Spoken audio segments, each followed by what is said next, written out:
And good evening, folks. Happy Wednesday. This is Stuart Davis, a flawed man, here to talk to you today about the finishing of Exodus. Again, my name's Stuart Davis. I am a deacon at a small church just outside of Richmond, Virginia. I am not here to get you to join my congregation or donate to any special cause. I'm not a pastor. I'm not a biblical scholar. I am. I have not been to seminary, but I am here to give you exposure and some sort of, you know, discipleship if you're interested in joining in joining in a relationship with Christ, if you want to learn more about the faith, if you want to just find out that there's more out there than just your life. There is a God, and he definitely wants you to start a relationship with him, but sometimes you might feel like you're not ready to join a church. You're very private about things. That's fine. You can watch me from the comfort of your own home, try to stumble around the Bible and give you my thoughts and reactions on it. Um, that said, we are going to continue, and like I said, wrap up our coverage of Exodus today. Exodus is a wild trip from Egypt, and then out of Egypt and into the wilderness.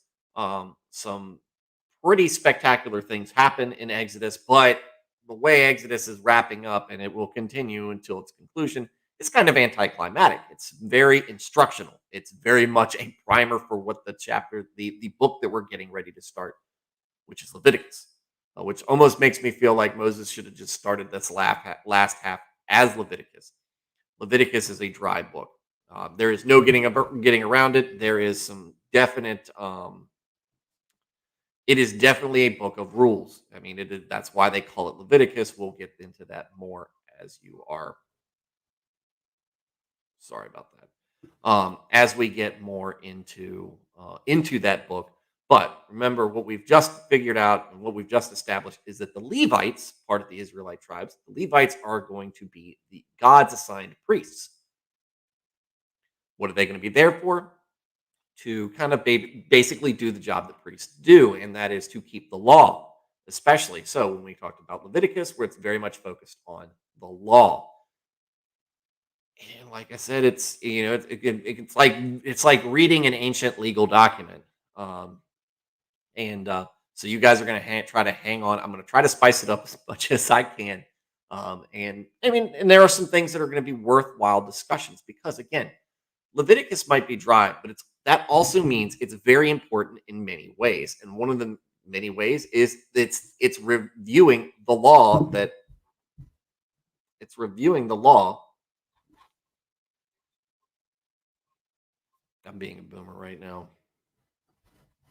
I'm trying to share this to my timeline. So let me get off of that. It likes to play on my headset, and it's distracting. Now that that's been done, that Leviticus is the law. It's the law of the Old Testament. Is the law that the Israelites slash Hebrews slash eventually Jewish people are following when Christ arrives, and this is where in a lot of ways um, the Jewish people lose their way because they get so wrapped up in these rules that they lose the point of the rule. They lose the whole plot and the whole point of the rules being there and why God puts that there, which is why a savior is needed. And also I mean, and we can get into the other reasons that Christ shows up, but um, Leviticus is a driving force, not just for the Old Testament, but also into the New Testament and beyond, because a lot of the things that are discussed in Leviticus are still true and still expected of us as Christians today. How they apply, they can be a little bit politically incorrect at times, and that might be where we stop and do some discussions about it. But that's for um, Friday. I guess we'll start that. Friday will be our discussion on we'll start our discussion on Leviticus. Tomorrow at 8 o'clock Eastern Standard Time, we are going to have Eric Howard, who is a music minister, on here to talk about music ministry. He is a very talented musician, and he is a pleasure to talk to about God, about Christ, about being yourself, being comfortable in your faith, the things that stress. And maybe that's just me. I have many conversations with him one on one. They're always great, and I've said this many times before. I've seen his praises. Um, he's a person I can just sit down and talk to and have just a reasonable man to man, heart to heart conversation about God and get a lot of insights from him and share a lot of insights of myself. And anytime you get that fresh exchange of ideas with somebody, it's wholesome and it builds you and it makes you a better person and it makes the other person a better person. It can pick you up on a down day. It can make a good day better. Many things can happen. And so that's what I'm going to bring in. Hopefully, y'all get a glimpse of that. Like I said, we have very good conversations. So I'm very excited to have him on. Again, tomorrow night, 8 o'clock EST. Many of y'all know him, and I'm sure y'all will be excited to hear what he has to say. Now, with that said, let's get into the end of Leviticus. This should be a relatively short, um, reading tonight, which is fine because we had a very long show last night, and that's about how they're gonna last. The shows with Eric Roland, I suspect, will last anywhere from an hour and a half to 2 hours every other Tuesday when we do them, just because there's so much content when we start talking. Now, maybe that peters out after a while, but I don't see it doing that anytime soon. We were just talking about two current events, and we didn't even get into the actual scheduled topic, which was the 12 tribes of Israel. Now, but yeah, I suspect that our conversations between me and Eric are going to be that show's going to run roughly 2 hours. So Wednesday being a short night, that's kind of good for me because I am pumped. I am stoked after talking with him, and it takes a while to unwind and get to bed at a time where I don't have to turn around and then go to my actual real job. So, which I have to travel. I'm actually in the office on Wednesday, so it's a rush day. I don't want to try. I don't want to schedule people on Wednesday nights. That said, all right, let us get into Exodus. Let me share the screen. Bloop, bloop, and we will go from here. So Exodus 39. We're like I said, we're closing it out. Um, you'll see me start a playlist for this, just like I did for Genesis. If you go through the channel, so Priestly Garments, chapter 39.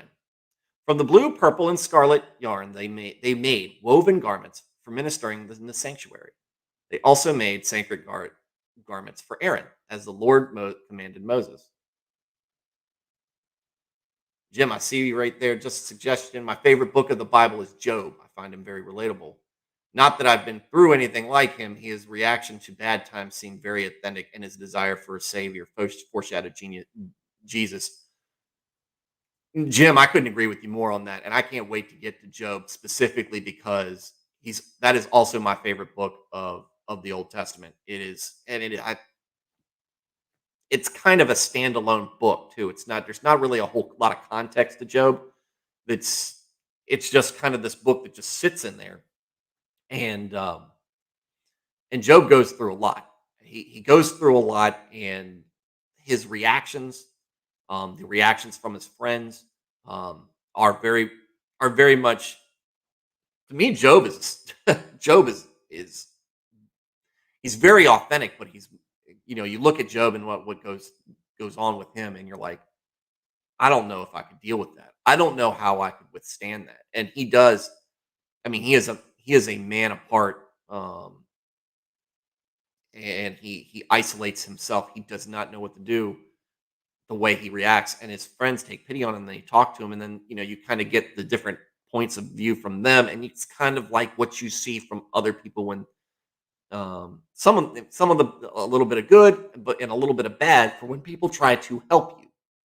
And Jim, I know you were going to church with me. I'm pretty sure that you were going to church when our pastor did the story about Job, and he was talking specifically about the friends. And I'll touch on this when we actually get to Job. But with Job, he said, the good thing about being, sometimes as a friend, you just need to uh, shut up, and you just need to just be there quietly, there for your friend. And that is what the that's what Job's friends do for him for the beginning. And it is not until several days pass where there actually is a dialogue, and it becomes very much a dialogue between the two. And it's almost, everybody's making a case. It's this long, I don't want to say diatribe because that makes it sound, that has kind of a negative connotation to it, but there's a long speech by one friend, and then Job responds, and then another speech from another friend, and then Job responds, and they all go through there, and then finally God comes in and is like, "Look, you guys don't know, y'all guys, you guys don't know what my plans are." And Job is a quintessential um, go-to book for people when they're struggling, to kind of put things in context and kind of say, and give you kind of the person to look towards, and be like, look what Job went through. He made it through the fire, and he can go through it the way he went through it. I can get through it too. And I think that, and Job is, he said, I can't wait to get to Job. It's going to be a great read, because um, I'm fairly certain I probably won't be the only one on the channel when I start going through it, because I'm going to want lots of people's different takes on that. And I would love, Jim, I would love for you to be in the chat. So I'll make sure I tag you on Facebook when that happens. But thank you for your comments, sir. So we were talking about the priestly garments. The ephod. They made the ephod of gold and of blue, purple, and scarlet yarn, and finely twisted linen. They hammered out thin sheets of gold and cut strands to be worked in the blue, purple, and scarlet yarn and fine linen, the work of skilled hands. They made shoulder pieces for the ephod, which were attached to two of its corners so it could be fastened. Its skillfully woven waistband was like it, one piece, with the ephod and made with gold and with blue, purple, and scarlet yarn, and with finely twisted linen, as the Lord commanded Moses. I was talking to my buddy again today, and I know I made the observation the last time we were talking about this, but God makes it pretty clear. He really likes gold. Gold is something that pleases him, as far as like I guess the appearance of it, right, and what it represents. It's a rich mineral that he created, but just the way it looks. A lot of us like the look at gold. But also blue, purple, and scarlet yarn. This is a recurring theme. This is God basically saying, this is the color scheme I want for the uniforms for my priests, and for the decorations of the tabernacle, and to go around the ark of the covenant, basically the meeting place of God. So I'm finding, is this God's like is this God's like his is this his color scheme? Is this what he likes? Is this what he wants to see? And we don't really see that in any of our flags, not the Jewish flag, or the Israeli flag, the Star of David. We don't see it in the Christian flag. We don't see it in the Catholic. I guess the coat of arms for the Catholics, their flag. I just don't see it anywhere. And maybe I'm mistaken somewhere, but nope. Anyway, and they mounted the onyx stones in gold filigree settings and engraved them like a seal with the names of the sons of Israel. Then they fastened them on the shoulder pieces of the ephod as memorial stones for the sons of Israel, as the Lord commanded Moses. Look at this, doing what they're supposed to be doing.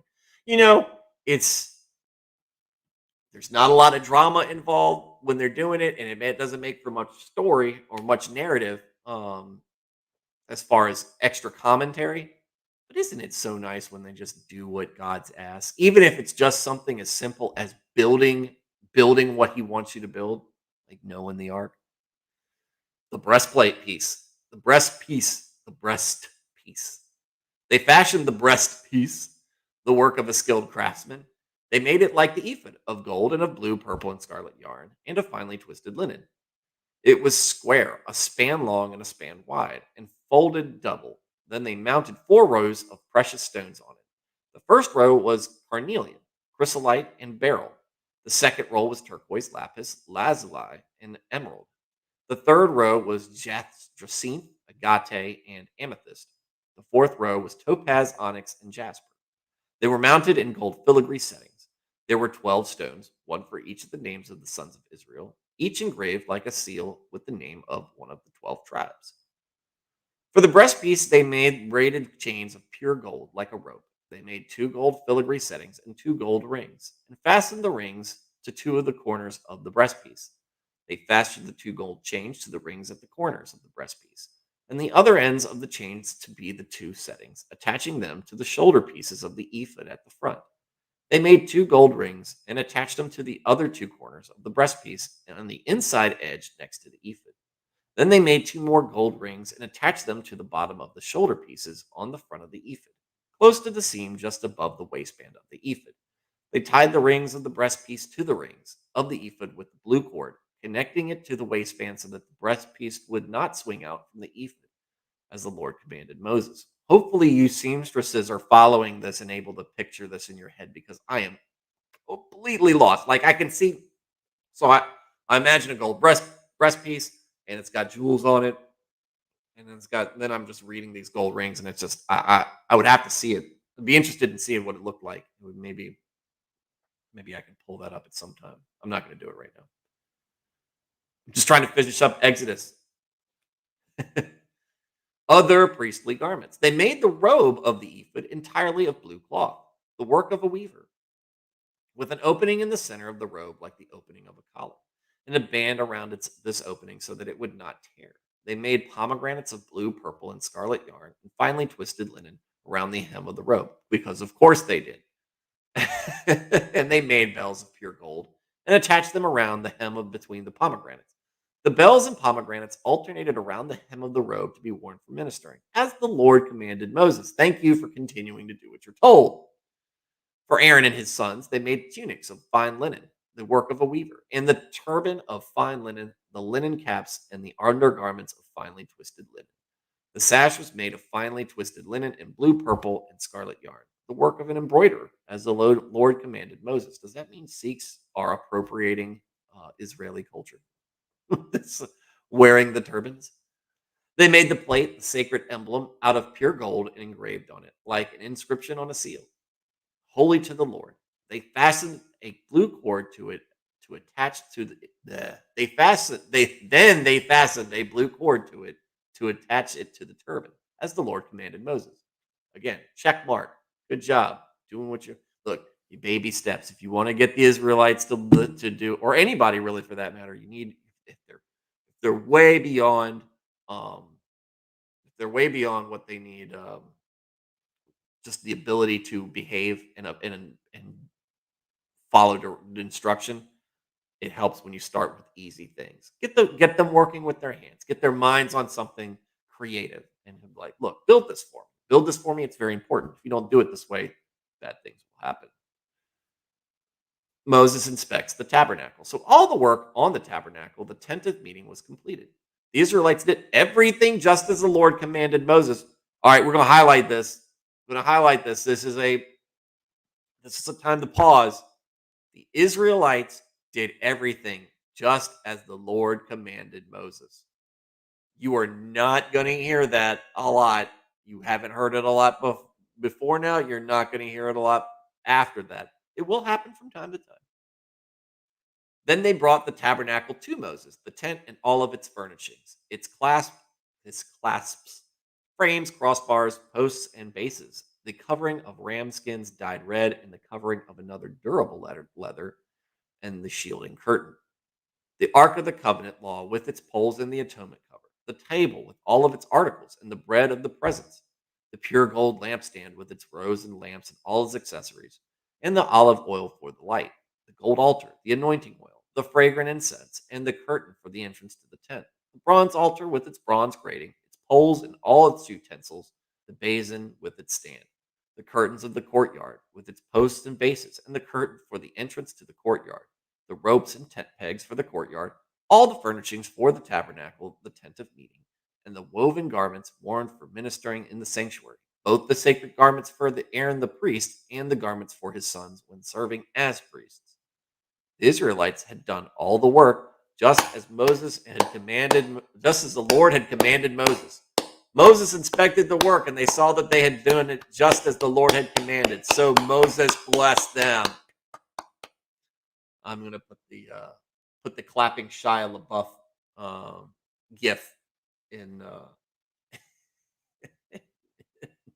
in the attachment to this because that's what they need. They need a round of applause. Setting up the tabernacle. Then the Lord said to Moses, "Set up the tabernacle, the tent of meeting, of on the first day of the first month." Hey, January 1st? It's not exactly that. Place the ark of the covenant law in it and shield the ark with hold on. Let's stop. Let me back up. I did that bad. Set up the tabernacle, the tent of meeting, on the first day of the first month. Place the ark of the covenant law in it and shield the ark with the curtain. Bring in the table and set out what belongs on it. Then bring in the lampstand and set up its lamps. Place the gold altar of incense in front of the ark of the covenant law and put the curtain at the entrance to the tabernacle. Right? Very specific instructions in a very specific order. Is there a method to the madness? I'm not going to call it madness. That's a saying, but you get what I'm saying. You get what my meaning is behind this. I don't know, but how about it's just God saying, "Hey, I'm going to give you instructions. I just want you to listen. I just want you to listen because you can't do anything else." Place the altar of burnt offerings in front of the entrance to the tabernacle, the tent of meeting. Place the basin between the tent of the meeting and the altar and put water in it. Set up the courtyard around it and put the curtain at the entrance to the courtyard. Take the anointing oil and anoint the tabernacle and everything in it. Consecrate it with all its furnishings, and it will be holy. Then anoint the altar of burnt offerings and all of its utensils. Consecrate the altar, and it will be most holy. Anoint the basin and its stand and consecrate them. All right. This is your method that I'm giving you to do these things, to make it holy. I've given you a ritual. I've given you something that needs to be obeyed in ingredients, a recipe. If you follow this, you will get X. And the X in this is holy. Holiness. And then most holy. Again, this is not necessarily something that God is doing because he specifically made the universe in a specific way. He might just be giving saying, "Hey, look, if we're going to do something, I want it done in a specific way, and that will be what we consider the right way. This is your standard operating procedure." We all need it in business because it just helps everybody stay on the same page. God doesn't need that. We need that.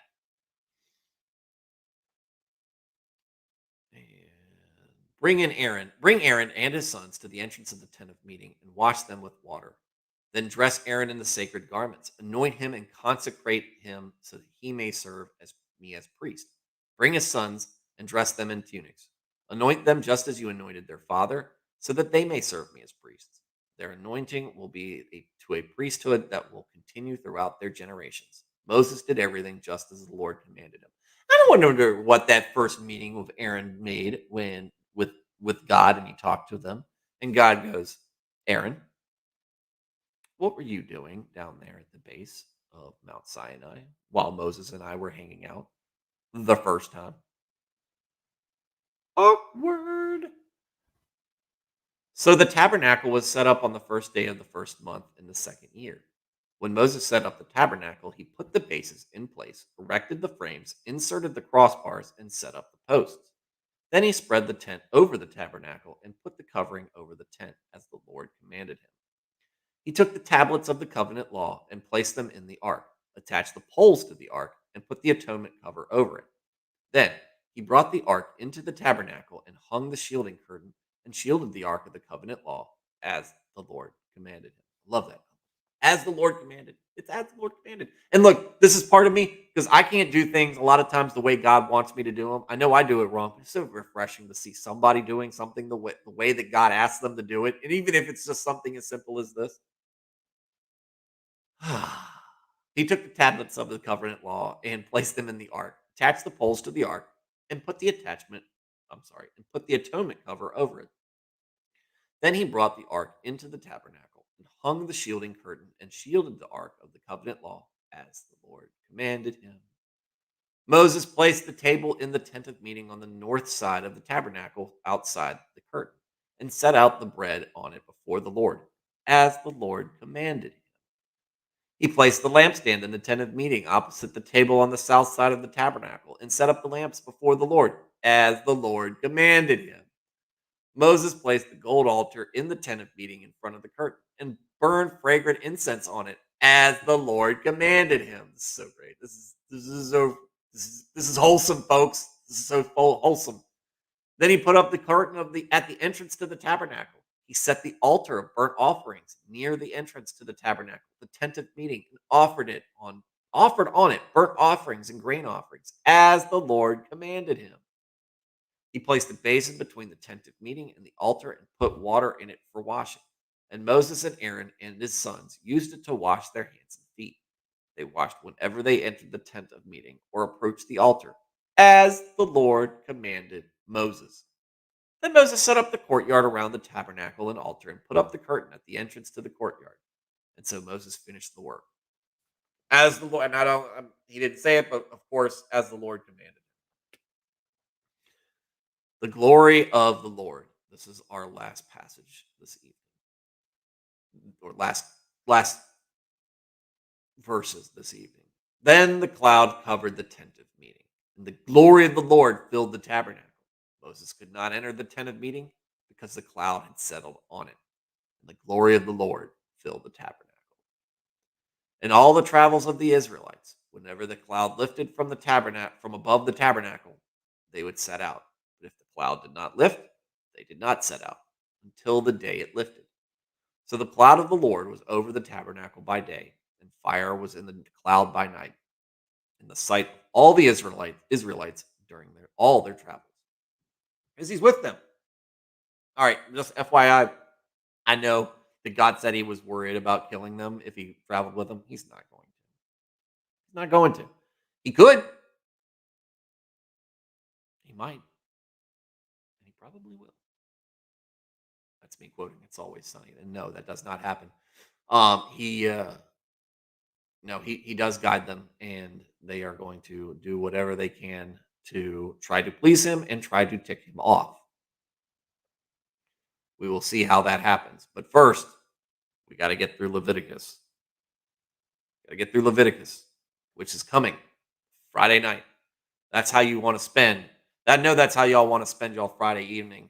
The introduction to Leviticus and Levitical law.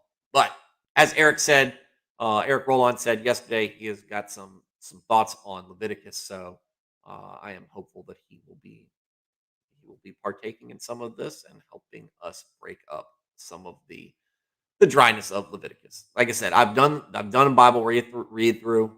It took me 3 or 4 tries to get through Leviticus. Because a lot of times Leviticus is where and it's a lot of people, I think, it's their stumbling point because it can be so dry. It's hard to just power through reading it. And maybe the interaction we get there is better. Okay, makes it better. Anyway, folks, like I said, that wraps up Exodus for us.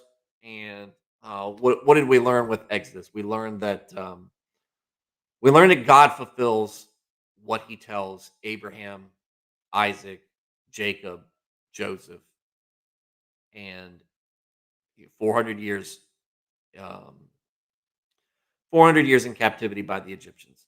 He picks a man who is self-conscious, who has committed his own sin, has separated himself from his people because he had to. He was in effect banished because under threat of penalty of death because he was a wanted man. You can argue that he didn't do anything wrong, but Pharaoh didn't care, regardless of that. And he goes to this man, and apparently Moses has some sort of speech impediment or anxiety when it comes to talking, where maybe he stutters, which I can sympathize with because I had both a stutter and a lisp when I was younger. I'm sure it's still there in some degree, but God approaches him, and Moses does not feel like he's up to the task. He says, "God, you need to pick somebody else. I can't talk to people. I am just, I'm not a good guy. I ran away from my troubles, and I've started this new life." And God says, "Tough. Oh, your brother's on his way up here too. So, or cousin, brother. I think it's his brother. Anyway, and that's Aaron. So he, at the direction of God, he we warns Pharaoh to let everybody go. Pharaoh doesn't do it. Here come the plagues. Pharaoh doesn't do it. Here comes Passover. Firstborn is killed all throughout Egypt, except for those who uh, did exactly as God instructed. And at that point, Pharaoh said, "Get the heck out of here! Get the Osiris out of here. Whatever the underworld is that they, whatever. Who cares? They're Egyptians. Their religion is dead because it's false, full of false gods and demons. Who cares? It's all crap." But he tells them to get the heck out of there, and so they leave, and they actually pay them to leave. So when they do that, um, eventually uh, there is a break in Pharaoh's grief because he lost his firstborn as well. Mounts his chariot, takes the army, goes into and follow, and goes to chase down and run down these Israelites. He's going to kill a lot of them, I'm sure, out of anger, and then bring the rest of them back to continue being slaves because the Egyptians just realized that they just lost a ton of their slave labor. Moses hustles out to the Red Sea. The Israelites, lose faith and lose heart. And they're like, "Whoa, why'd you bring us out here to die?" Through God, Moses parts the Red Sea. We have the great parting of the Red Sea. They get through there. Pharaoh tries to follow them like a dummy. Moses goes, "Nope." The sea goes back the way it was. Pharaoh's gone. The Egyptians are an afterthought at that point. And so they begin journeying. God provides, God provides, God provides. The Israelites whine, whine, and whine.